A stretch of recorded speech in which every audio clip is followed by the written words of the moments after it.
Atos capítulo 15. Atos capítulo 15, continuando esse excelente livro. Hoje vai ser o dia que iremos passar da metade de Atos, né? Que Atos tem 28, então você vai passar pela metade. E Atos 15 é onde acontece o grande concílio, famoso concílio de Jerusalém, o primeiro concílio das igrejas. O que é um concílio? Um concílio é uma reunião burocrática com a intenção de tomar decisões políticas importantes. Então é reunião de pessoas, de representantes, de autoridades, pessoas que detêm poder político, autoridade, pessoas instruídas, sábias, que vão tomar a melhor decisão possível, ok? Então um concílio de uma igreja são os servos de Deus, são os principais líderes religiosos da época, os líderes espirituais reunidos a fim de chegarem em um consenso comum. E todo concílio tem pelo menos um tema, né? Eles não se reúnem do nada e para nada, tem um bom motivo. O tema do concílio aqui era: os gentios precisam guardar o sábado, os gentios precisam se circuncidar, os gentios precisam seguir a dieta judaica.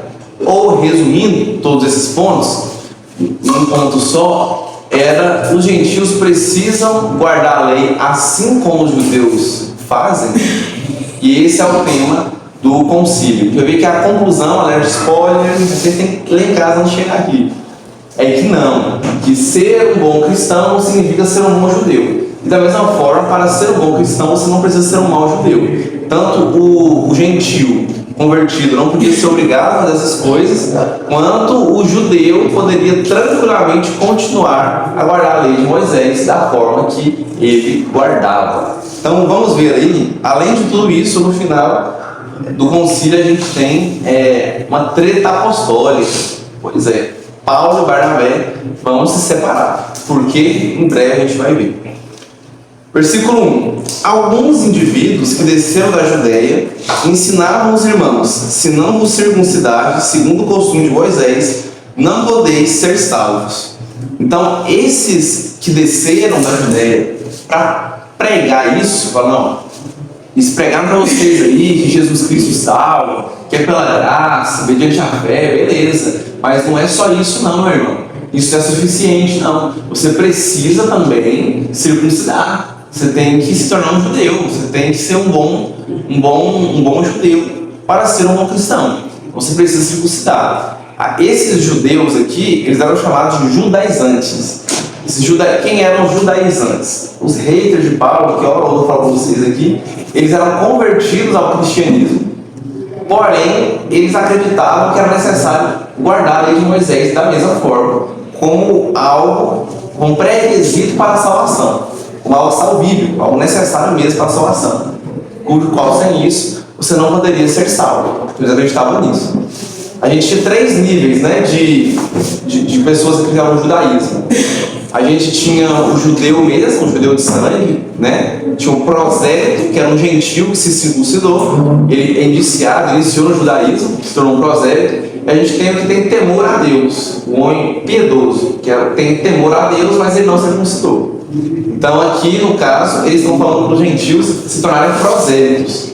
E isso apenas faria com que o cristianismo se tornasse uma seita dentro do judaísmo. Apenas mais um partido, apenas mais uma subdivisão. Já tinha fariseu, já tinha saduceu, né? Então ia ser só mais uma divisão. Tem os do caminho ali, então, que acreditaram que Jesus é o Messias. Então isso não teria propósito. O cristianismo é outra religião, querendo ou não, ele se tornou outra religião. O cristianismo é a consumação do judaísmo, é o judaísmo aperfeiçoado. Então, Jesus Cristo cumpriu as leis para que a gente não precisasse cumpri-las. Mas esses caras estavam pregando isso, pregando legalismo. E não está cheio de igrejas assim hoje em dia? Por mais que elas podem até admitir com a sua boca que somos salvos pela graça, mas agem como se não fosse. Elas guardam as leis como se aquilo fosse necessário para a salvação delas. Eu não posso xingar, senão eu vou para o inferno. Eu não posso adulterar, senão eu vou para o inferno. Não é assim. Você faz isso não é para ser salvo, é porque você já é salvo.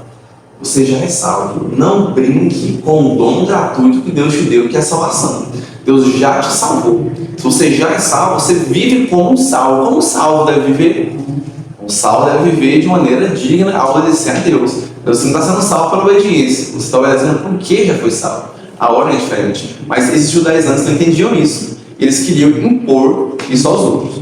Muitas pessoas, além de estar no erro, elas querem levar outros juntos, né? 2. Tendo havido da parte de Paulo e Barnabé contenda e não pequena discussão com eles, resolveram que esses dois e alguns outros, dentre eles, subissem a Jerusalém, aos apóstolos e presbíteros, com respeito a essa questão. Então, Paulo e Barnabé discutiram, como fala aqui, e não pequena discussão, ou ainda, né, uma grande discussão. Então, eles debateram, discutiram, bateram boca, pegou fogo, saiu faísca. Não, está errado. É só Cristo, pronto, é só Jesus, só a graça, só a fé e nada mais. Então, os 5 solos ali. E eles não, eles têm que guardar de Moisés. Então, eles falam: então faz o seguinte, sobe a Jerusalém e vai lá diante dos apóstolos e presbíteros para ver essa questão. Os apóstolos aqui são os 12, né? Os outros 12 apóstolos. Aliás, a essa altura eram 11 porque Tiago tinha morrido. Mas Tiago não aparecer aqui, calma, não é o mesmo Tiago, obviamente. Então, Paulo, que era o 13º apóstolo, também tinha autoridade, e Barnabé sobe a Jerusalém para levar essa questão, colocar na mesa e ter o concílio. E aí? O judeu, o cristão, tem que guardar a lei de Moisés como um bom judeu faz? Versículo 3. Enviados, pois, até certo ponto, acompanhados pela igreja, atravessaram as províncias da Fenícia e Samaria, e narrando a conversão dos gentios, causaram grande alegria a todos os irmãos. Então a gente vê que no meio do caminho, Lucas não faz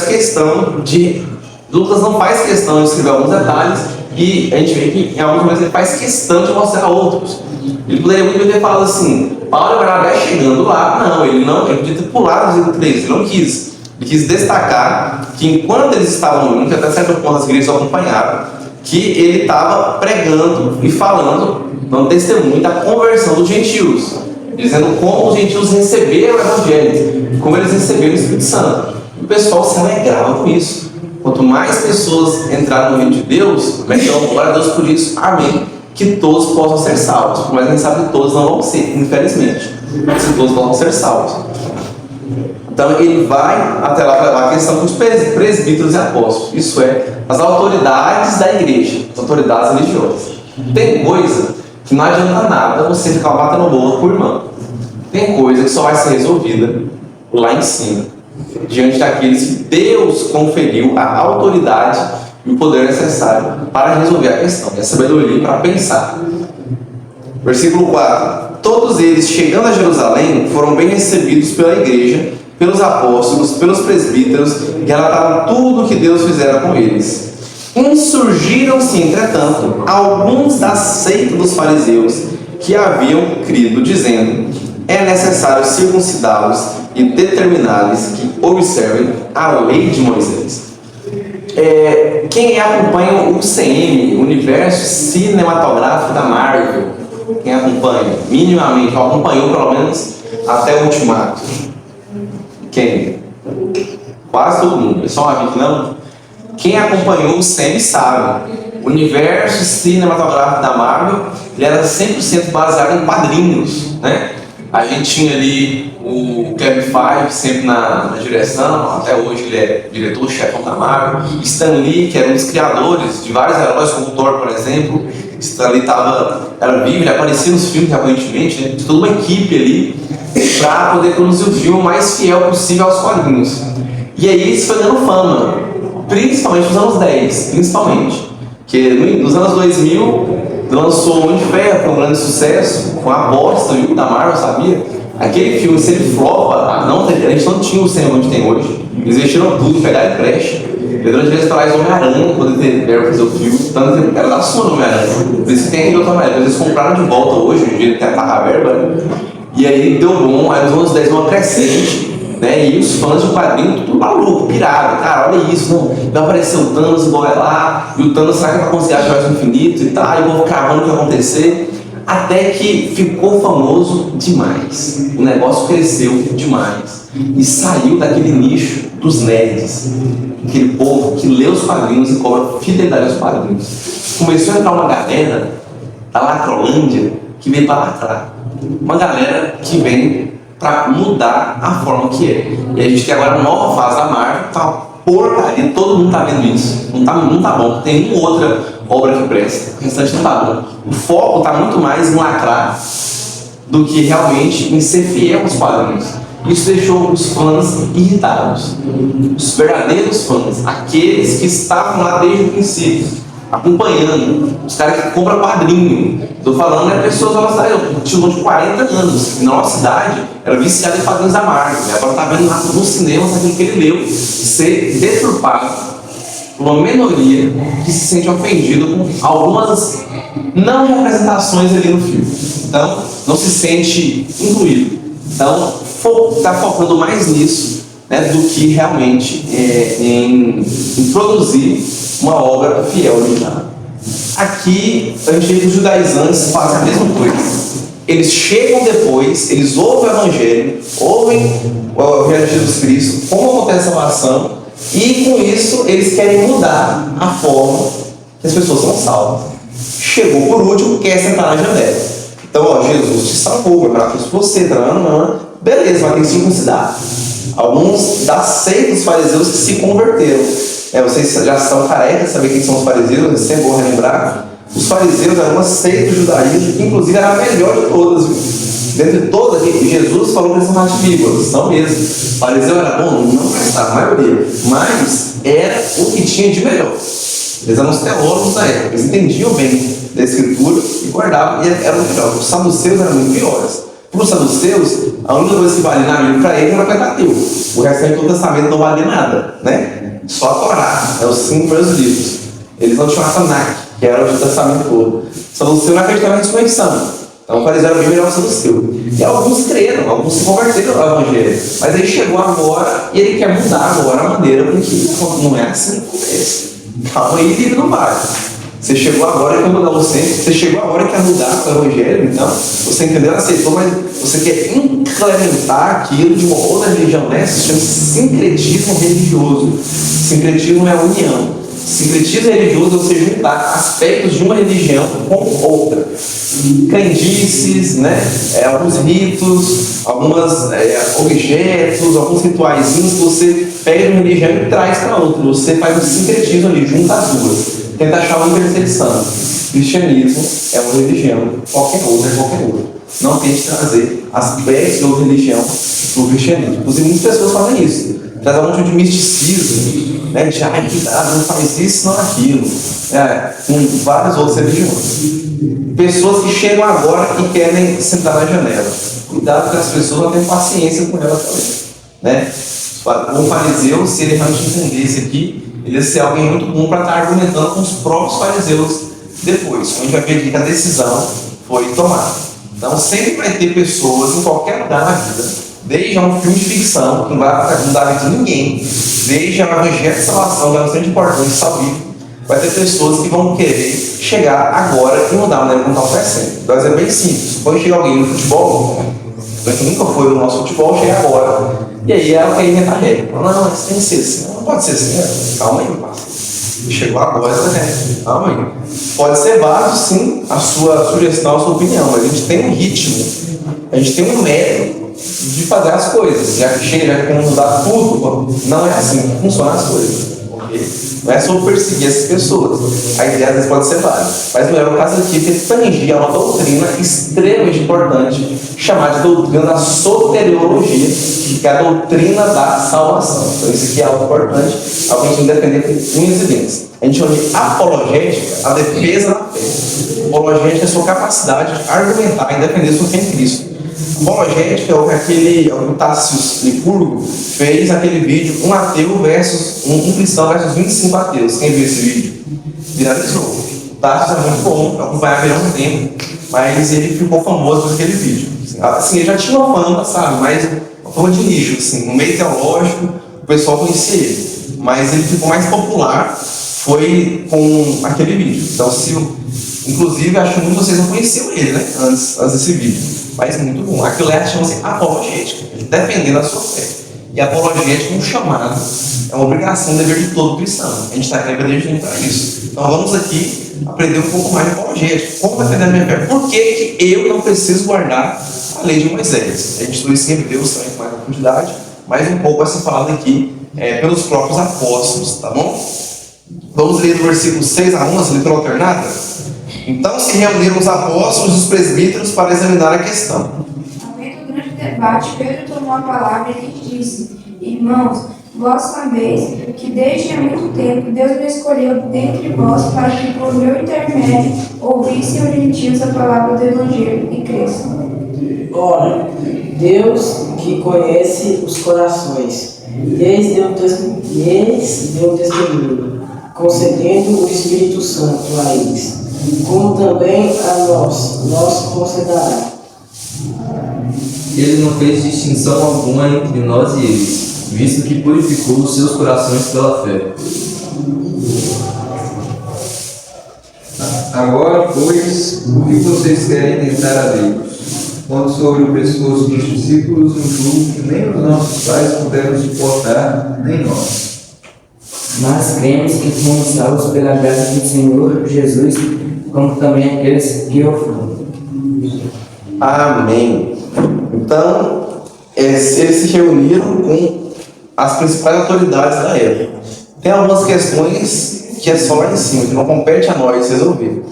Às vezes, você compõe esse presbitério, compete a você sim, não fuja da sua responsabilidade. Se Deus te conceder esse cargo, te conferiu essa responsabilidade, é seu dever cumpri-lo. E aí, com esse grande debate, Pedro toma a palavra, Pedro sempre muito proativo, Pedro sempre proeminente, ousado. Pedro fala: irmãos, todo mundo aqui está calmo de saber que eu fui escolhido por Deus para levar o evangelho para os gentios. Vocês sabem disso, e foi. Todo mundo conhece a questão de Pedro, que muito provavelmente Lucas reduziu o sermão de Pedro, a fala de Pedro, né, sua argumentação. Ele fala: Deus me escolheu, e eu mesmo não queria não. E Deus falou para mim não considerar impuro aquilo que ele considerou puro. Quem sendo de Atos 10, quando Pedro vai à casa de Cornélio? Ele tem um sonho com os animais, pois é. Então, Deus manda o Evangelho, manda a pregação do Evangelho e derrama o Espírito Santo sobre os gentios através de Pedro. Ele escolhe Pedro para ir lá, porque você vai lá abrir as portas para os gentios. E Pedro era judeuzão, que Paulo chamou a atenção dele depois, por fazer distinção dos gentios por medo dos judeus, inclusive, por medo desses caras aqui. Porque muitos não aceitaram essa decisão. A gente vê isso na continuação, lendo em outras passagens bíblicas e linkando uma coisa com a outra. Você percebe que alguns não aceitaram, alguns simplesmente saíram. Nem todo mundo aceita a verdade, nem todo mundo aceita a vontade de Deus. Então, vocês sabem que eu fui lá e Deus me usou para derramar. Se Deus derramou o mesmo Espírito que Ele derramou para nós, 120 aqui na igreja, derramou lá em Samaria, né, em Atos 8, Deus derramou também entre os gentios, quem somos nós para fazer distinção de pessoas? O que Pedro quer dizer que é o seguinte: eles não circuncidaram para receber o Espírito Santo, e Deus derramou. Eles não guardaram o sábado para fazer milagres, e estão fazendo milagres. Então, eles não precisaram da dietinha que a gente segue para crer em Jesus, eles creem em Jesus. Então, Pedro aqui entendeu que em Cristo se cumpre todas as coisas. Em Cristo se cumpre as leis cerimoniais, em Cristo se cumpre as leis morais. Essas morais permanecem para nós, mas as cerimônias não, né? Então, em todo os Hebreus, ele argumenta muito bem, tratando justamente dessa questão, que a promessa que Deus fez a Abraão, ela é superior à promessa que Deus fez a Moisés. Ela vem antes. Né, que os judeus vão para essa terra, que não, mas que antes de Jesus chegar tinha a lei mosaica, e antes disso tinha já a promessa abraâmica, né, que era o quê? Abraão, em ti serão benditas todas as nações. Como a gente vai ser bendito? Sendo salvo pela fé, porque Abraão é o pai da fé, assim como Abraão creu em Deus, aquele que crê em Jesus também seria salvo. Então, a gente é essa promessa de Abraão, somos descendentes de Abraão, não por sangue, mas sim pela fé. Pela fé. E a promessa da fé, ela é superior e é mais antiga do que a aliança. Então não tem porquê a gente ficar guardando essas leis, porque elas em si não vão gerar salvação na gente. Não é possível. Mas quem quiser guardar, pode. A Bíblia não proíbe isso em nenhum momento. A decisão do concílio é essa. Quem quer guardar, pode. Por exemplo, o adventista gosta de guardar o sábado. Tá tudo bem, não tem nenhum problema guardar o sábado. Quem faz isso, como diz Paulo pelo Coríntios, para o Senhor faz, deixa ele guardar o sábado lá. Só que ele não pode impor para que a gente guarde o sábado, assim como os fariseus queriam impor que os gentios guardassem as leis mosaicas. E outra, falar, vocês não serão salvos por conta disso.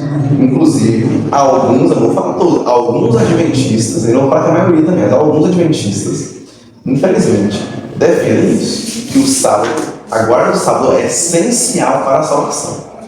Mesmo que indiretamente. Fala, não, mas se não guardar o sábado, você não é salvo. Você põe na parede e perguntar, mas se eu não guardar o sábado, eu sou salvo?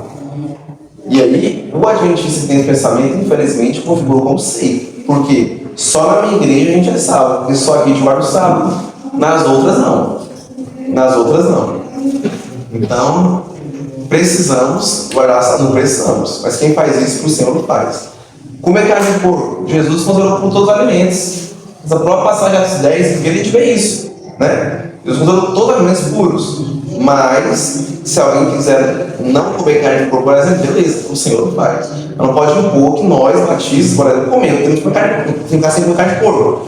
Dito isso, baconzinho é bom demais, você até é doido. Quem quiser comer, beleza, ótimo, não faça isso. É até melhor para a sua saúde mesmo, tá? A gente come sabendo que coloca a saúde, né? Um baconzinho, querendo ou não.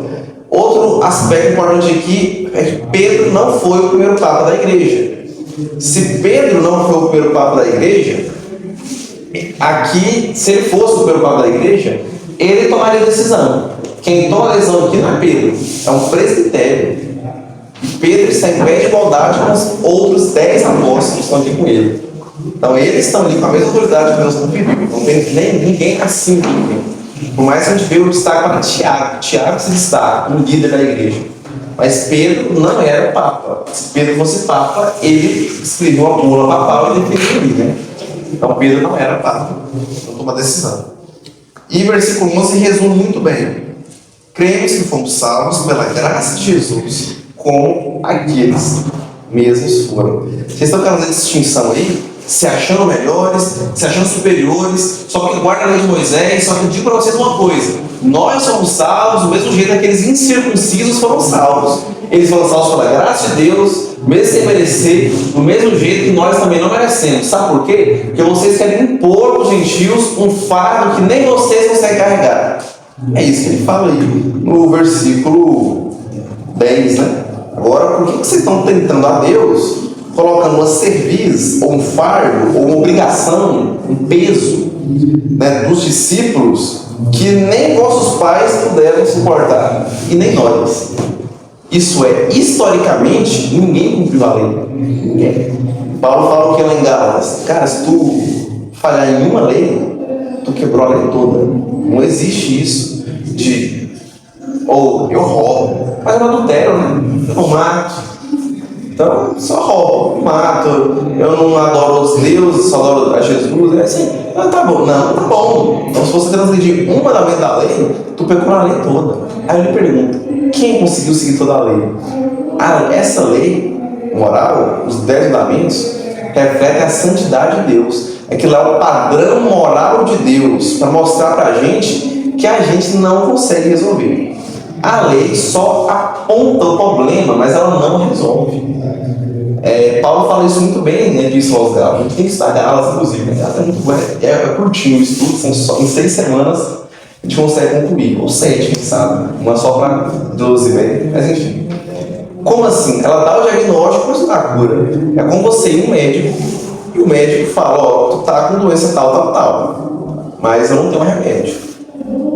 A lei é isso. Ela serviu de aio, de tutor, até que a gente atingisse a maioridade. Como assim maioridade? A maioridade é Cristo. E com Cristo agora realmente se cumpriu a lei.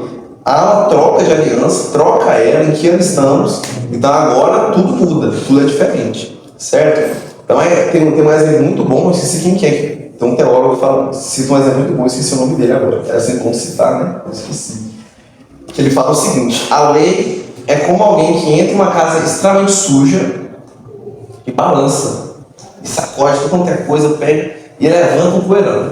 Ela revela a sujeira que é enorme, mas a lei é capaz de tirar. Então, a lei revela que somos pecadores. Ela revela que a gente não consegue seguir o básico, o mínimo do padrão moral de Deus, que Deus exige para a gente ser salvo. Se você cumprir toda a lei, você vai ser salvo. Vai, mas ninguém cumpriu. Então, de que adianta? Então, o que vocês querem impor para eles? Algo que nossos pais, ninguém nunca conseguiu em toda a história, que nem nós mesmos conseguimos. Que às vezes a gente dá falso testemunho, a gente mente. A gente sabe que a verdade está mentindo ali na cara dura. E vocês querem impor isso para eles? Então, é impossível. Então, se não fosse a graça de Jesus, a gente não seria salvo. Então, é pela graça que a gente é salvo. Então, e muitas vezes a gente é assim, né? Não se refere à doutrina salvífica, ensino, fala em outros aspectos. A gente quer impor para os outros aquilo que nem a gente faz. Talvez nem você faz aquilo que você quer impor para os outros. Talvez você não estude tanto, mas quer que os outros estudem e falam, tem que fazer isso. Talvez você não trabalhe tanto, mas você tem que trabalhar, tem que fazer isso. Mas você não ensaia tanto, não, mas você tem que ensaiar tantas horas por dia. Então, assim, a gente impõe algo que nem a gente consegue se marcar. Então, primeiro a gente tem que ter exemplo, né? A gente tem que fazer para depois cobrar dos outros. Então, como os judaizantes estão cobrando dos gentios algo que nem eles fazem, que fazem para benefício próprio, que eles alteraram também para benefício próprio. Então, não tem como cobrar. E aí já vem aqui agora o parecer de Tiago. Tiago, versículos 12 ao 21. Vamos fazer aquela leitura alternada de novo? Vai dar mais de um versículo para cá, para alguns vão ter que ler 2. Né? E toda a multidão silenciou, passando a ouvir Barnabé e a Paulo, que contavam quantos sinais e prodígios Deus fizera por meio deles entre os gentios. Depois que eles terminaram, falou Tiago, dizendo: irmãos, atentai nas minhas palavras.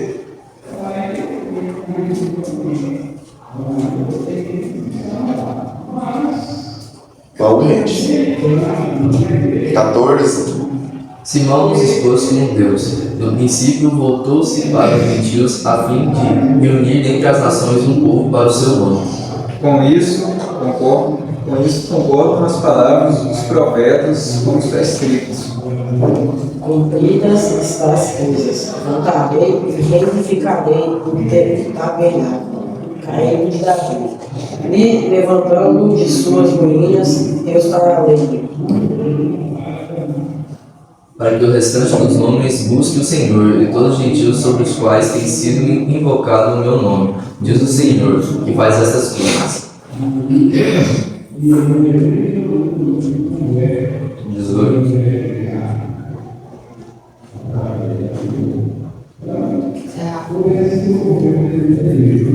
Diz o Senhor que faz essas coisas conhecidas desde séculos. Pelo que, julgo eu, não devemos perturbar aqueles que dentre os gentios se convertem a Deus.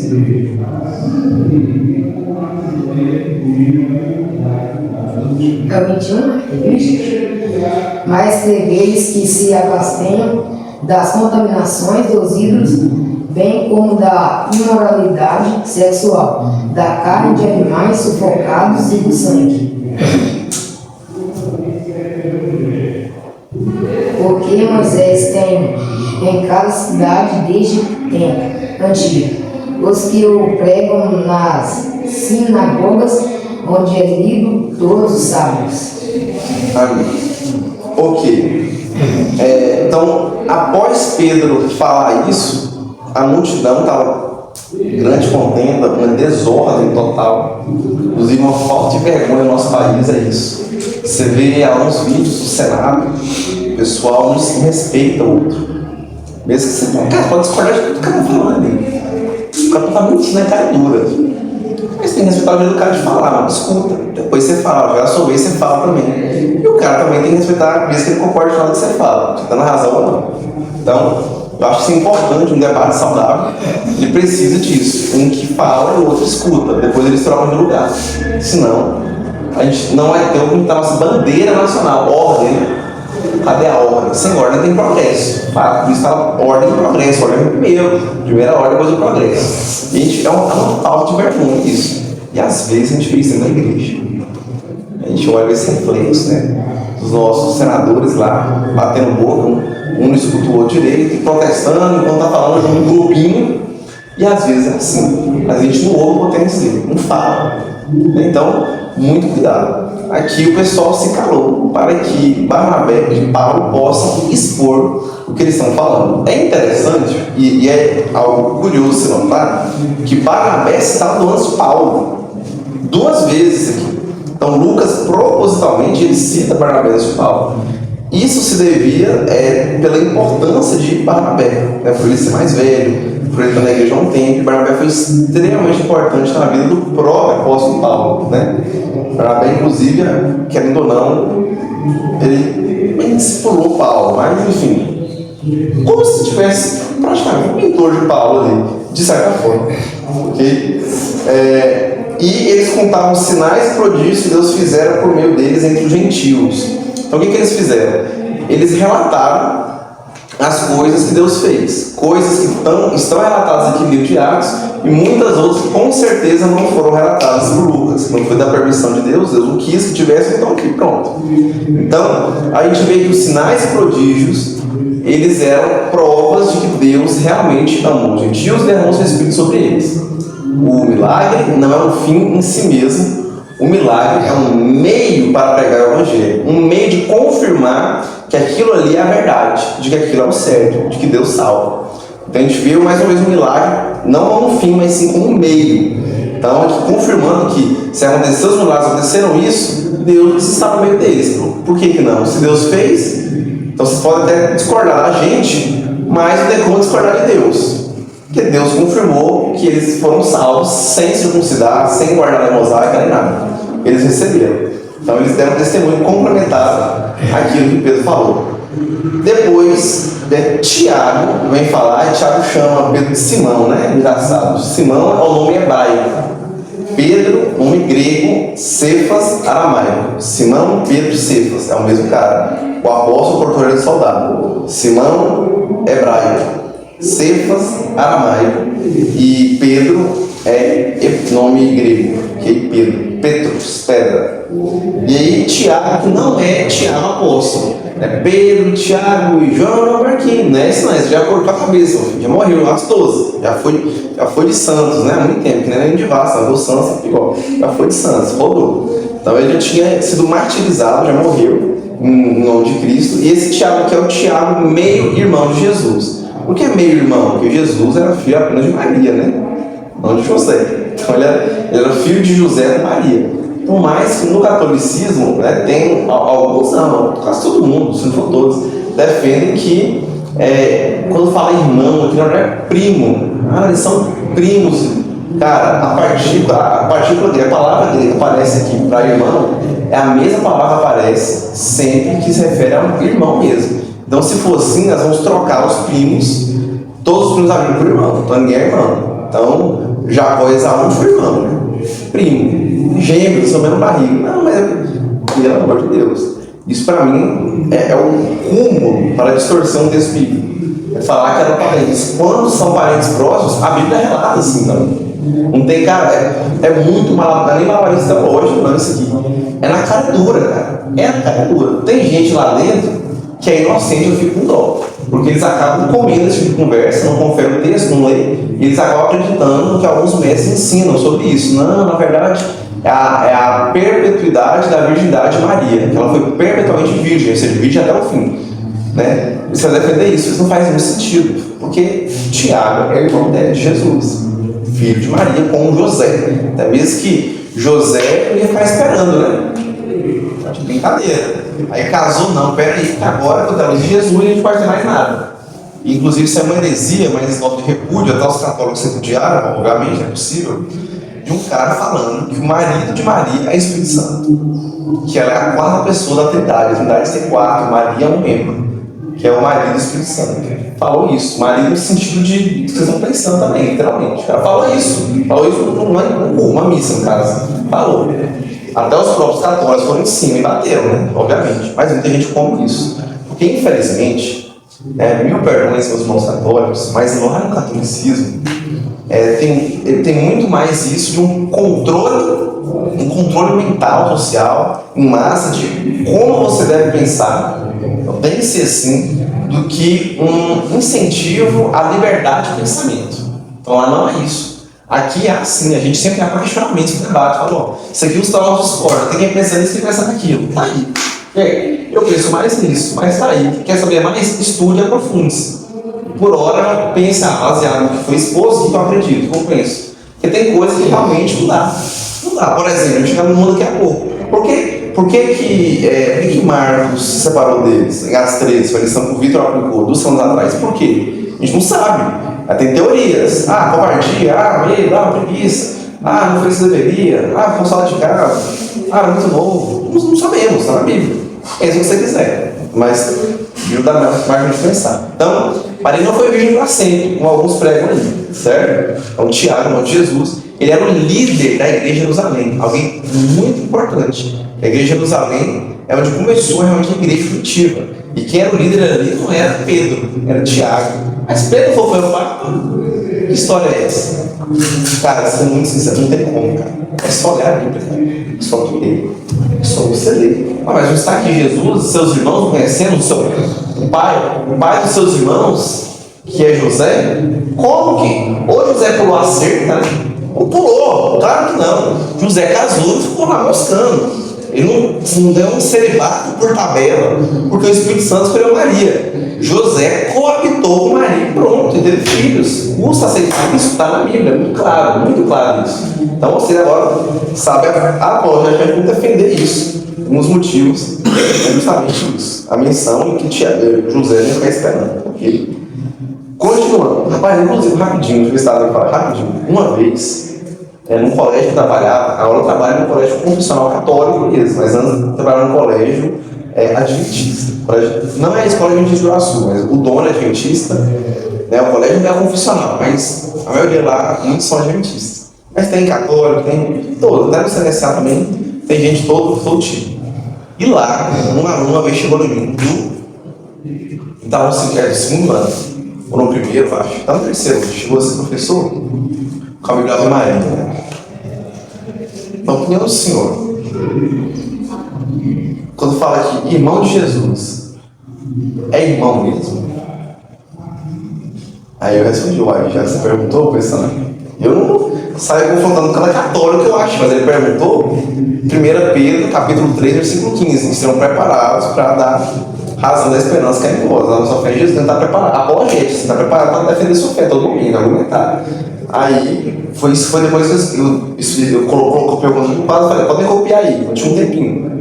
Ele, a jornada dele, mostrou e perguntou, é dentro, bora lá. Falei, eu não acredito nisso. Sendo sincero, no catolicismo, eu sei que ele é católico, você acredita que Maria foi virgem para sempre, eu não acredito. Isso, aquilo, eu falei, eu falei para vocês aqui. E coisas a mais também, obviamente, falei. Então o José vai ficar esperando, não faz sentido. Né? Mas outra opinião também de padres, de outros pastores, de outras pessoas também que são protestantes, que também pensam o contrário, ou os dois lados, que conversam com Deus, que toca o coração, que é a verdade. Mas para mim não faz sentido. E ele ficou muito pensativo. Assim, Não, eu conversei com o padre sobre isso, eu conversei com o outro e tal. E aí onde entra aquela famosa frase, eu nunca esqueço, pastor Orlando, um culto para a casa da Kevin, um culto de jovens da casa da Kevin. O pastor Orlando foi o primeiro culto de jovens no lar, o pastor Orlando foi, inclusive, assim que ele chegou. A gente conversando, estava eu, o Fernandinho e o pastor Orlando conversando. O pastor Orlando falou assim: católico que lê a Bíblia, não, filho. Não sei se ele falou isso, não, filho. A maioria, se ler, vai sair, vai ver. Tanto que, cara, olha como isso é bizarro. Eu já vi, você já deve ter visto, um incentivo à não leitura das escrituras, cara. Não existe isso. Como que um padre, numa missa, no público, fala, não lê a Bíblia não, você não vira protestante. Peraí, se eu ler a palavra de Deus e protestante, é que está certo, então, né? Quem é de errado aqui, pata? Então, não ler a Bíblia, porque a própria Bíblia fala para mim ler ela. E não só ler, meditar, guardar no meu coração, aplicar ela todo dia. Vamos aplicar se eu ler. Eu vou confiar só no que o padre interpreta. Olha a diferença de falar, confere, lê em casa, estuda em casa também. De falar, não, o que eu falei é verdade, você tem que engolir isso aí. Tem que descer lá para baixo, não é assim que funciona. Por mais que no nosso meio tem muitos mestres desse jeito também. Bem, infelizmente. Tem coisas que realmente não há margem para debate, como por exemplo, Tiago, irmão de Jesus, pronto, Maria sempre para sempre pronto, margem para debate isso, só sempre pela graça, pronto, gentil não precisa guardar a lei de Moisés, pronto, não tem mais debate, não está muito claro. Agora outras coisas, ok. Então, muito cuidado. Tiago, então, ele fala, olha, como o Simão expôs, primeiramente, Deus visitou os gentios, e depois, a fim de construir um povo para o seu nome. E depois ele menciona Amós, não esqueci a referência agora. Mas na Bíblia de vocês sempre tem, a minha tem, eu não vou olhar não, mas tem uma nota de rodapé. Amós 6:10, se não me engano, Amós é alguma coisa. Né? Olha a nota de rodapé aí. Mostra 4, 9, 11 e 12. Estava longe, hein? Amós 9, 11, 12. Então, abre lá para nós alguém, mas deixa aberto ainda. Abre lá em Amós, capítulo 9, versículo 11 e 12. Fala sobre restaurar a casa de Davi. Então aqui Tiago entende que é o cumprimento dessa profecia. Aí Amós está onde, Marco Aurélio? Amós está onde aqui? Esqueci. Amós. Esses nomes assim, moço, profeta menor. Pode ir lá pro final, profeta menor. Vai pro final do Antigo Testamento, você acha? Então tá, ali Malaquias, que é a última. Achou aí, Alex? Mais 9, 11 e 12. Naquele dia levantarei a tenda caída de Davi, consertarei o que estiver quebrado, e restaurarei as suas ruínas, e eu a reerguerei, para que seja como era o ano passado, para que o meu povo conquiste o remanescente de Edom, e todas as nações que me pertencem, declara o Senhor, que realizará essas coisas. Amém. Então, aí, Tiago está interpretando essa passagem, entendendo que você. Por que o The Chosen aí? The Chosen, uns 5 episódios, já vi The Chosen, já tá bom, The Chosen. Só pra mim? Tá. Bora, minha tropa. O The Chosen é muito bom a série, cara, muito boa. A primeira temporada é excelente. Lá em The Chosen, o tempo todo, eles interpretam os escritos do Antigo Testamento para servir a Jesus. Você reparou isso? O tempo todo. Ué, está escrito lá. Isaías falou tal. Jesus mesmo, está exatamente essa passagem, ele abre o rolo de Isaías, né? O pergaminho lê e fala: hoje se cumpriu essa passagem. Creio vocês. Essa cena ficou bem feita. Parabéns, Luiz. Muito bem, cara. O tempo todo, a fora construída, a raiva que os fariseus sentem, heresia. Mas você traz o cara isso para quê? Ele falou que era rabino, que ele sabia. Então, assim, Jesus mesmo cita as referências e interpreta. Aqui, os próprios apóstolos fazem isso. Eles citam e interpretam. Qual que é a relação aqui? O restaurar a casa de Davi, que o profeta Amós diz, é restaurar com o seu descendente Jesus Cristo.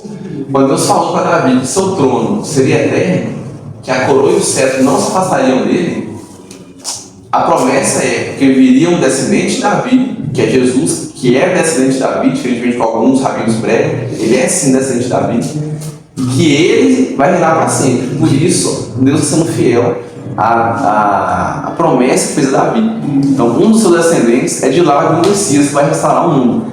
E esse Messias veio, é Jesus Cristo, a raiz de Davi veio. E aí, para fazer o quê? Pegar os remanescentes de Edom.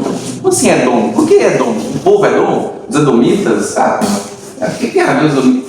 Edom é uma variante para Adão. Adão, né? Adão é o que? A palavra para homem. Então, no caso, o remanescente dos homens. O que dá margem para gentios. Não se refere apenas aos remanescentes de Israel, e sim os remanescentes de Edom, do povo todo, do mundo todo. Que inclusive foi esse fundamento de Jesus. Sempre bom relembrar esse versículo, que é aquele que todos nós lemos juntos lá dentro, Atos 1:8, para pregar em toda a Judéia, toda Jerusalém, toda a Judéia, que é a mesma região para os judeus, o cerne do judaísmo para todos os judeus, né? Jerusalém não só Jerusalém, não só os judeus de Jerusalém, mas os judeus todos, toda a Judéia. Samaria, que era onde tinha uma mistura de judeu com gentil, né? Por causa de África e tal, e até os confins da terra. 3 níveis: judeus, gentios e judeus, e somente para os gentios. Então, era realmente Deus pregava a todos eles.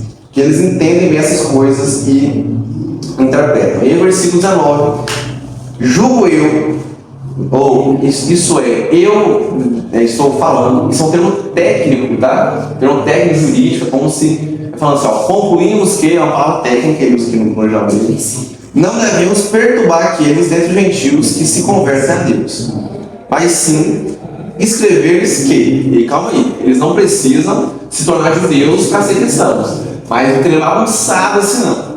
Então vamos passar aqui 4 coisinhas basiquinhas para eles seguirem, tá? Não querer bagunçado não.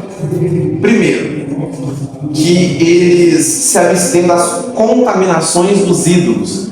Aqui não é um abster-se da idolatria em si. Paulo escreve aos Coríntios falando sobre isso.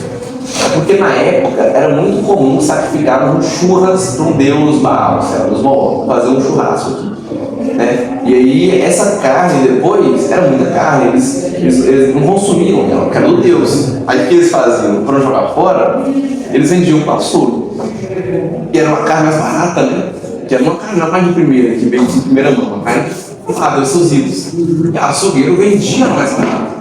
Alguns irmãos do rei de Curitiba, eles tinham menos poder aquisitivo.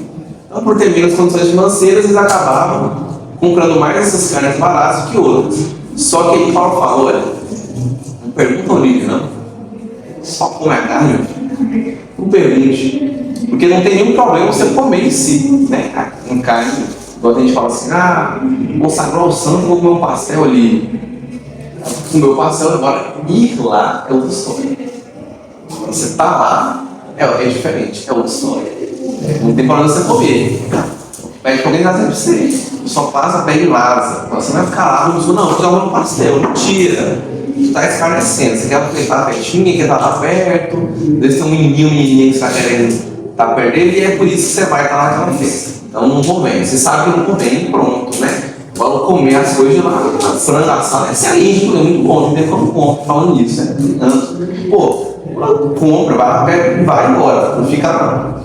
Segunda coisa, se abstenham também das relações sexuais ilícitas. Eu não preciso especificar o que é relação sexual ilícita, mas na época, orgias eram muito comuns, cara. Orgias, várias pessoas ao mesmo tempo. Adultério era algo comum. Inclusive, eles tinham o que chamam de prostitutas rituais. O que eram as prostitutas rituais? Com culto aos deuses falsos, a deusa da fertilidade, do cerebral, eles faziam relações sexuais com as sacerdotisas, que eram as prostitutas rituais. Então o pessoal fazia isso, e até mesmo em forma de orgia, isso para cultuar os seus deuses pagãos. Então, se abstém dessas coisas, isso não convém. Muito obrigado, Alessio.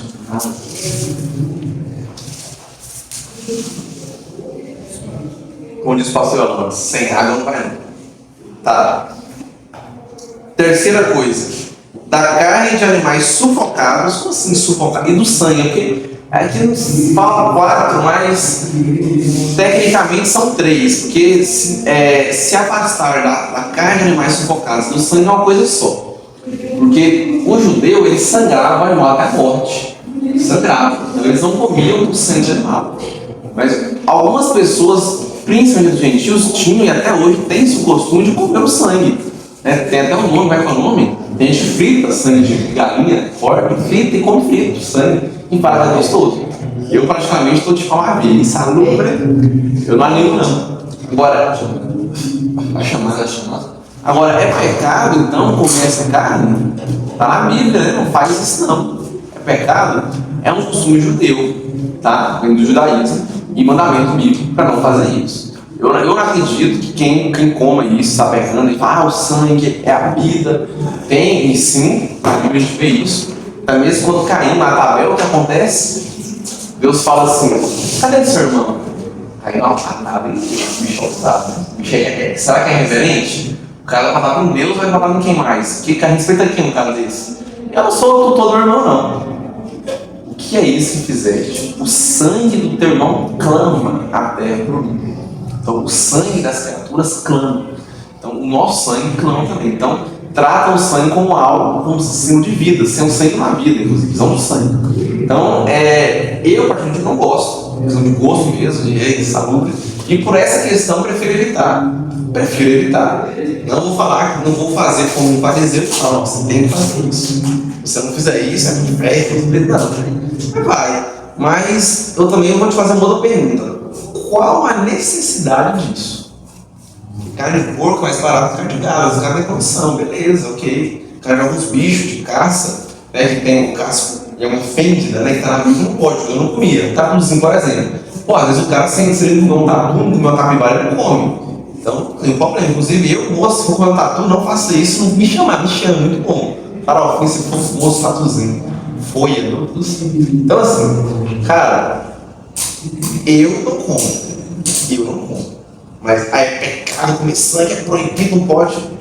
Também não me sinto no direito de falar isso. Bíblia a gente fala, não me sinto. Bíblia a gente fala, acho melhor não fazer. E não vejo necessidade também. Mas não é porque você vai comer lá, um exemplo muito bom disso aqui é isso, você vai comer na casa de alguém, aí você vai falar, peraí, esse frango foi destroncado ou foi sangrado? Porque a gente destronca só, destronca e cozinha, ou seja, o sangue não foi derramado pra terra. Não tô nem aí, eu só como, é dentro. Vamos perguntar? Aí alguns, às vezes, no critério de consciência, um bom judeu perguntaria, esse frango foi destroncado? Foi. Isso não como, porque não sangrou o frango. Aí, pelo amor de Deus, né, gente? Então, assim, não, isso não tem nada a ver, ok? Continuando, então. Porque Moisés tem, em cada cidade, desde tempos antigos, os que pregam nas sinagogas, onde é lido todo sábado. Então, já tem, agora as sinagogas vão passar a ser substituídas, né, de certa forma, pelas igrejas, os templos, né, pela igreja. Sempre aparece igreja na Bíblia, se refere a um conjunto de pessoas reunidas em nome de Cristo. Ok? Sempre. Então, a decisão do concílio foi resolvida com essa treta e ela é enviada para Antioquia. Versículos, vamos ler do 22 ao 30 e, deixa eu ver, ao 29 só tá bom. Vamos lá? Estou quase acabando, tem que correr. Leitura alternada, 22 e 39. Então pareceu bem aos apóstolos e aos presbíteros, com toda a igreja, tendo elegido homens entre eles, enviados juntamente com Paulo e Barnabé a Antioquia. Foram Judas chamado Barsabás e Silas, homens notáveis entre os irmãos. Escrevendo por mão deles, os irmãos, tanto os apóstolos como os presbíteros, aos irmãos de entre gentios em Antioquia, Cilícia, saudações. Soubemos que alguns saíram de nossos meios, sem as nossas autorizações, e os perturbaram, tornando a mente de vocês com o que disseram. Pareceu-nos bem, chegados a pleno acordo, eleger alguns homens e enviá-los a vocês com os nossos amados Barnabé e Paulo. Homens que têm exposto a vida pelo nome do nosso Senhor Jesus Cristo. Enviamos, portanto, Judas e Silas, os quais pessoalmente vigilando também essas coisas.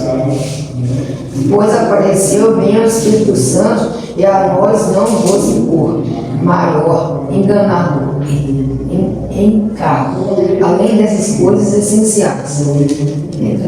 Que vos abstenhais das coisas sacrificadas a ídolos, bem como o sangue, da carne de animais focados e das relações sexuais ilícitas. Dessas coisas fareis bem, se vos guardardes. Saúde.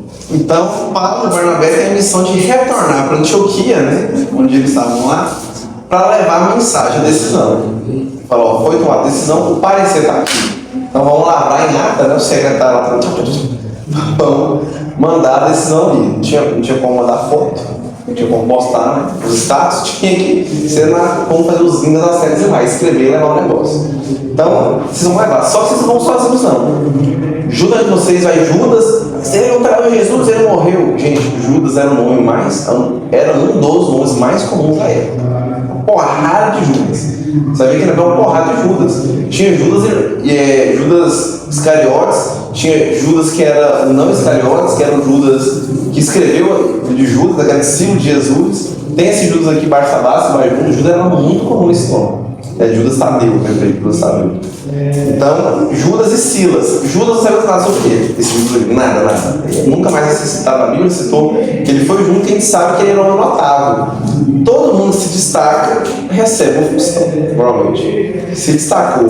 E o destacar aqui é espiritualmente falando. A gente vê que a intimidade com Deus e a sua vida espiritual antecedem a responsabilidade humana.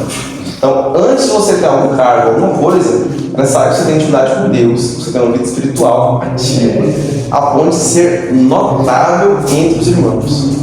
Não para você ser um fariseu, que aqui na frente é uma coisa, mas aí quando está só você, Deus, o óbvio, é outro. Não é para ser assim. Mas, quando você tem uma vida íntima com Deus, isso é notável entre todos os outros. Pela sua conduta, pela sua postura, pelo seu jeito de agir, pelo seu jeito de falar. Então, a espiritualidade antecede a responsabilidade. Então, por ser notável, era só levar uma carga, cara. Qualquer badeco fazer isso tem que ter vida com Deus. Tem, porque as coisas que concedem de Deus é uma coisa séria. E não era só levar uma carta, era uma carta, uma decisão importante. E eles não foram escolhidos por acaso também. Porque eles escolheram gentios. Porque os gentios se sentiam mais confortáveis até isso. Porque tinha Barnabé e Paulo, que eram judeus, para levar. Então vai 2 judeus, 2 gentios, para representar os dois. Então eles vão ali. Já Silas, a gente tem mais coisas sobre ele. Silas é mencionado mais 3 vezes, só aqui no livro de Atos. E Paulo menciona várias vezes Silas como companheiro de viagem. Inclusive Silas vai com Paulo na segunda viagem missionária. Paulo não vai com Barnabé. Vamos ver daqui a pouquinho o porquê disso. Silas é chamado de Silvano. Silas é o mesmo Silvano que você vai ver aí nas epístolas de 2 Timóteo tem, 1 Coríntios acho que tem, Colossenses acho que tem também, menciona, Filemão, se não me engano, menciona também. Epístolas paulinas no geral, você vai ver o Silvano. O Silvano é o mesmo Silas daqui. Ele aparece pela primeira vez aqui e ele é companheiro de viagem missionária de Paulo. Esses dois eram muito jovens, tá? Eles eram bem jovens, inclusive. Mesmo assim, eles já eram notáveis entre os irmãos e foram escolhidos para essa grande responsabilidade. E aí, irmãos, parecer no final, se abster dessas coisas, para quê? Vocês vão ficar bem se vos guardar dessas coisas. Era para o bem deles, era para o bem e a harmonia da igreja e para não escandalizar os judeus. Porque da mesma forma que foi recomendado para os judeus não imporem para os gentios um fardo que nem eles não carregar, para que os gentios se acheguem ao evangelho, importava que os judeus também não fossem escandalizados. Então também vocês vão abusar. Então, não custa nada. Eu acabei de falar, cara, o que custa para você sangrar animal? Matar esse troncado, corta, te dá um talinho, manda pra terra, manda embora. Custa, não escandaliza esse irmão judeu, para funcionar bem. Então a gente vê aqui que para o corpo de Cristo ter harmonia, é necessário o sacrifício dos dois lados. Tanto eu quanto você temos que nos sacrificar para que nós dois possamos conviver bem, em harmonia, para que dois grupos ali que discordam conviver bem. Um sacrifício mútuo, mas sempre em prol do reino, pelo evangelho, e sempre segundo a vontade de Deus. Não sacrifício segundo a nossa vontade. Tipo assim, não, faz o seguinte então, mas deixa vocês comer com desfocado de sangue se vocês circuncidar. Não é, senão é uma negociação. É um sacrifício segundo aquilo que Deus quer que a gente sacrifique. E aí a mensagem é lida, né? Versículos 30 a 35. Os que foram enviados desceram logo para Antioquia, que era a capital da Síria, e tendo reunido a comunidade, entregaram a epístola. Quando a leram, sobremaneira, se alegraram pelo conforto recebido. Ficaram felizes porque não precisa guardar a lei mosaica. Judas e Silas, que eram também profetas, consolaram os irmãos com muitos conselhos e os fortaleceram. No caso, profetas não que prediziam o futuro, e sempre pregavam o evangelho. Tendo se demorado ali por algum tempo, os irmãos os deixaram voltar em paz aos que os enviaram, mas pareceu bem a Silas permanecer ali. Paulo e Barnabé demoraram-se em Antioquia, ensinando e pregando com muitos outros a palavra do Senhor. Então o pessoal ficou feliz com a notícia, recebeu a mensagem, e tendo demorado ali algum tempo, esse demorado ali algum tempo também indica mais uma vez um período de meses, podendo chegar a um ano talvez, né? E se está em colchetes aqui não consta nos melhores manuscritos, temos vários textos na Bíblia que estão em colchetes, tem o final do livro de Marcos, né, que tem todo em colchetes, a passagem de mulher adulta, que já estudou ela aqui, né? Será que acontece acrescentado? Realmente não está na Bíblia, né? Tudo está lá. em João capítulo 7, último versículo do 7, que é o 40, 50, não lembro. E o 8, capítulo 8, versículos 1 ao 12, se eu não me engano é ao 12. Então, João 8 e o versículo anterior. E aqui significa que não estamos jogando manuscritos. Então isso aqui não é para você perder a credibilidade da Bíblia. Do contrário, é para você ter certeza que tudo que está aqui não está alterado. E até o que pode ser uma tentativa de acrescentar ou talvez tirar alguma coisa, está aqui para você ver. Ó. Isso aqui talvez foi acrescentado depois, talvez não está. Muito provavelmente foi acrescentado depois. Ou alguns esqueceram de copiar isso aqui, mas estava. Mas a probabilidade maior é sempre ter acrescentado depois. E, inclusive, você pode lembrar que esses colchetes, tirando esses de Marcos e João, que são mais significantes, eles não discordam em nenhum momento da Bíblia, e eles não alteraram nenhuma doutrina importante, nada. Então, o que eles pareceu, ó, o pessoal foi embora, mas Silas ficou. Se for verdade, eles não alterar em nada a nossa fé, ok? Em nada. E é só você distinguir isso, então. Não leia. Na dúvida, não leia o colchete, ignora, finge que o colchete não dá a Bíblia. Pronto. Né? Na dúvida, para ser mais seguro. Ser mais radical, mas mais seguro também. Então, aqui a gente sabe que eles ficaram lá para consolar os irmãos, para pregar e continuar o discipulado. O discipulado requer tempo, o discipulado requer você estar com a pessoa, estar na vida da pessoa, acompanhando, sabendo o que está acontecendo com ela. E o discipulado é algo intencional, acontece de propósito, porque as duas partes sabem claramente o que está acontecendo ali. Vamos ver agora o versículo 36 ao 41. Treta apostólica. Paulo e Barnabé tão unidinho, né? Igual dois coquinhos de cachorro, mas nós vamos falar isso. Unidinho, agora se separam. Versículo 36 ao 41. Vamos ler aí?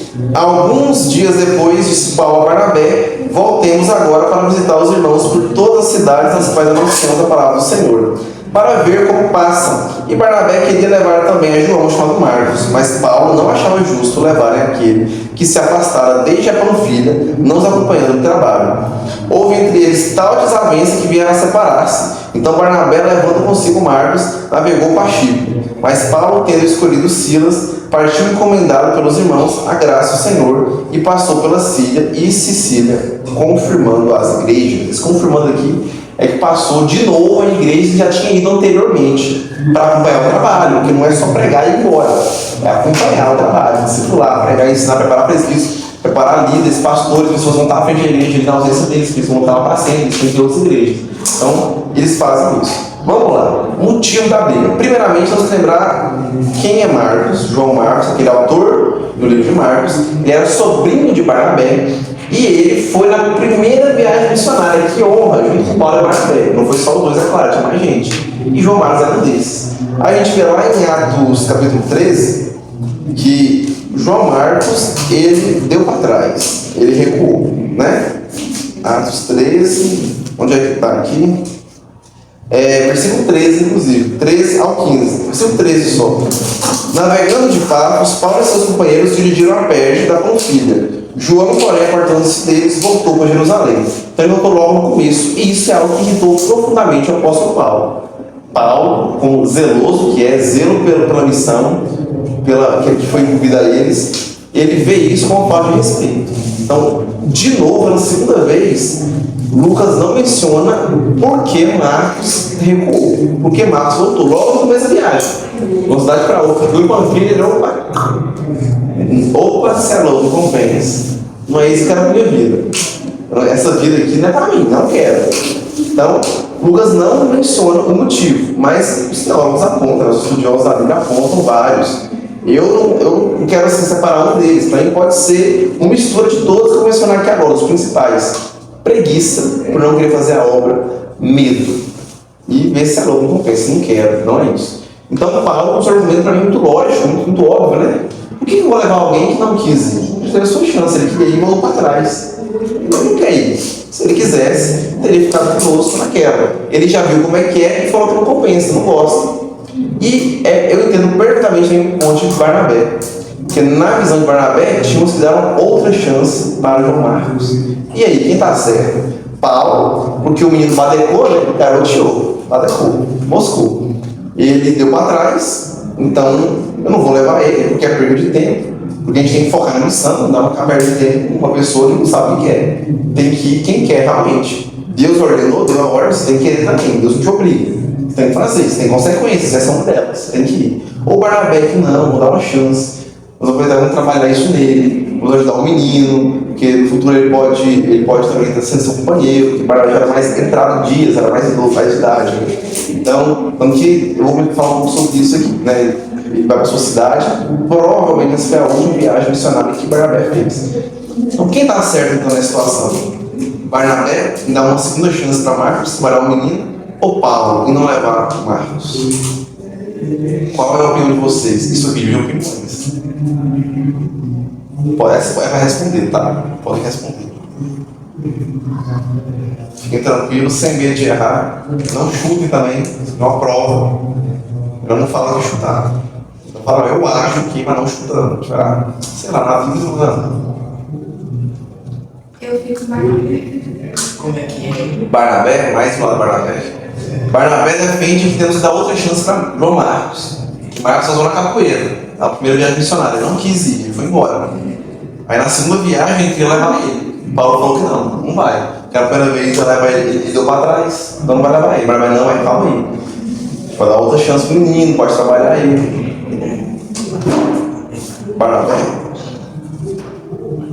Barnabé. Você. É Barnabé. Não sei não, pelo amor de Deus, vamos ter opinião sobre. Vitor que inclusive deu a lição de Atos 13, né? Ficar separado, que foi quando ele foi embora. O que você acha? Você acha de Cezinha? César, tô pensando aí. Cezinha. Vai, Cezinha. Você tá pensando ainda, tô pensando ainda não. E você, Vitor? Só você acha que é Paulo ou você tá com a galera aí? Qualquer um dos dois, né? Acho que é válido, mas depende também, né, do sentimento aí desse João Marcos, né? Mas assim, lendo o texto aí, eu me sinto Barnabé também, né? Porque deu outra oportunidade, eu não sei se o cara tava com preguiça, não, porque depende, né? O sentimento dele ali no momento também tá cravado. E sim, o ponto é esse, Vitor, realmente. É difícil cravar porque não temos informações suficientes para saber quem poderia estar mais certo nessa história. Então, esse aqui é um tema bom para debate que realmente a gente vai chegar em conclusão alguma. Vai ficar igual o Paulo discutindo. Vamos fazer um concílio agora, Então, assim, porque não temos. Por mais que eu estou mais com o Paulo aqui dentro. Sou time Paulo aqui nessa. Me desculpem aí, eu encontro todos vocês, sou time Paulo. Sou time Paulo. Porque, assim, ao meu ver, Paulo não viu uma mudança significativa em Marcos para levar ele. Eu entendo como se Paulo tivesse olhado para Marcos e visse que ele era o meio. Lembrando que agora eu estou partindo para a minha opinião. Grande parênteses, a minha opinião. Vocês foram ter subido para a minha opinião. Paulo aqui, ele não viu nenhuma mudança em Marcos. Se Paulo tivesse visto mudança, Paulo não teria objeção em levar. Paulo não, o menino mudou, tá diferente, né? E ia estar só levado João Marcos.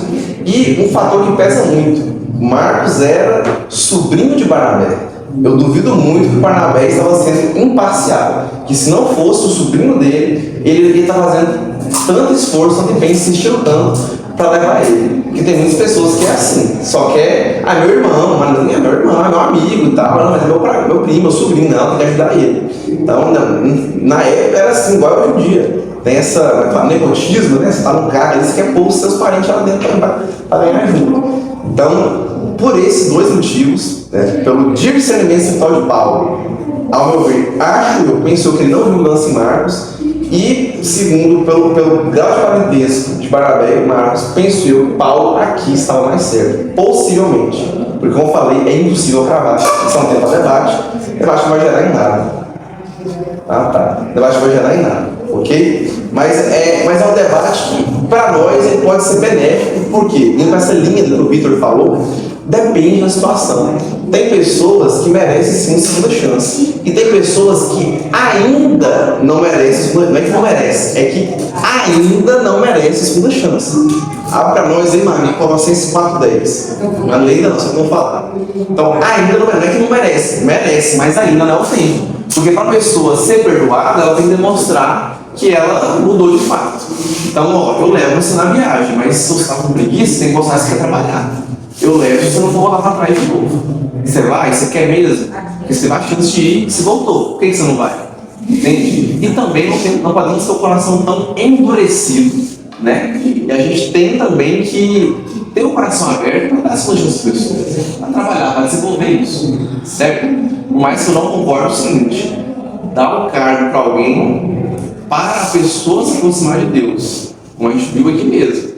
A pessoa se aproxima de Deus para depois ter um cargo.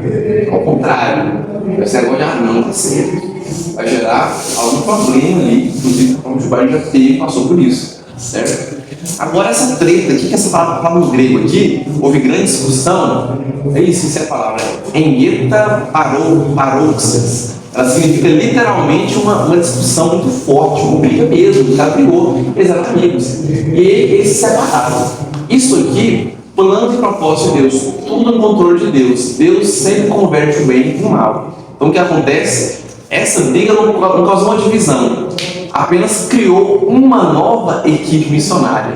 Porque Barnabé vai com Marcos a Chipre, Barnabé era dentro de Chipre, então vai evangelizar lá perto, onde provavelmente Barnabé morreu lá, porque ele já era velho, ele estava em dias, e Paulo pega Silas e vai para outro, ele volta e faz assim, viagem missionária, restaurar as igrejas e ir para outros lugares. Ele tem, uma galera da Bíblia dele tem um mapinha das viagens missionárias de Paulo, né? Você confia esse mapinha. Alguns Bíblias têm, a dele eu sei que tem, não sei se vocês têm esse de vocês. Então, apenas criou uma nova equipe, mas Paulo e Barnabé fizeram as pazes. Verdadeiros irmãos em Cristo não ficam brigados um com o outro. Verdadeiros irmãos em Cristo fazem as pazes. Sempre. Vai ficar de picuinha, de briguinha. Cara, olha, o motivo da discussão deles era algo muito sério. Era a evangelização dos próprios povos, era definitivo, para são gentios. Aí você vai ficar com brigar com o cara, não vai perdoar o cara por uma coisa besta. Mas é coisa besta, ele fica com raiva de coisa besta. E a gente é arrogante, a gente tem isso. Agora, veja lá em Colossenses, capítulo 4, versículo 10, que é a palavra de Deus nos diz. Saúda-vos Aristarco, prisioneiro comigo, e Marcos, primo de Barnabé, sobre quem recebestes instruções, se ele for ter convosco, acolhei-o. Então, ele está falando aos crentes da igreja de Colossos: acolhe o Marcos aí, ó, menino bom, acolhe ele, menino bom. Por quê? E esse é outro dos argumentos que eu uso para falar de extremamente espiritual, que Paulo viu e falou: ele está falando, não, Marcos, você está passando por carro dos bois. Por quê? Porque depois Paulo não somente reconhece Marcos, como tem várias outras passagens que ele recomenda Marcos. Filemão 24, 2 Timóteo, esqueci agora, o finalzinho da epístola, a última epístola de Paulo, ele fala, ele elogia Barnabé e elogia de Marcos também. Então Paulo cita várias vezes, saúda Barnabé, eles fizeram as pazes. Inclusive, Paulo reconhece Marcos e fala: ó, agora sim, ele evoluiu, o favela cresceu. Os cria, a base do Vascão cresceu, né? O Vascão tem a ver, eu sou um sapió. Então, Barnabé e Marcos e Paulo depois se reconciliam. Então, assim, como Paulo reconhece depois que houve um crescimento espiritual de Marcos, então, e Marcos era muito novo, penso eu que Marcos ainda não estava pronto. Porque tinha passado um tempo, mas não era tanto tempo assim. Então, eu esqueci de ver qual tempo que passou, né? Um para outro. Mas vou falar aqui bem por cima, não passou 2 anos, eu acho. 3, não pode ter para não errar, passou entre 1 a 3 anos, no máximo. Deve estar por aí. Se a gente pegar aí o tempo que eles demoraram aqui, deu quase 1 ano, mais o tempo da viagem missionária. Não, foi mais, gente, viagem missionária, foi mais tempo, foi mais. Tinha passado um tempo. Dava tempo, sim, de Marcos ter amadurecido. Então, Paulo foi incrédulo, ou talvez Paulo realmente não viu. Então, eu penso nisso. Mas, de qualquer forma, a gente tem que ter paciência. Todos nós precisamos de segunda chance em alguma nossa vida. Inclusive, Jesus está gerando segunda chance sempre. Faz um convites para você em relação a aceitar o Evangelho, em relação a perdoar os seus pecados, perdoar os pecados de estimação, você está custando largar ele, para perdoar aquele erro, aquele delito, que foi algo fora da curva, que você não tem costume de fazer, mas fez, aconteceu. Ele sempre está com as mãos estendidas para nos perdoar. Então a gente tem que perdoar também. E também não podemos ser precipitados a passar o café dos bois, porque tem gente que não demonstrou nenhum arrependimento. Então ela tem que ser disciplinada. E uma das formas de disciplinar é não levar. Uma das formas de disciplinar é afastar do cargo. É não estar junto, já que você não cumpriu com suas obrigações, que foi você mesmo que pediu para ir. Amém? Amém.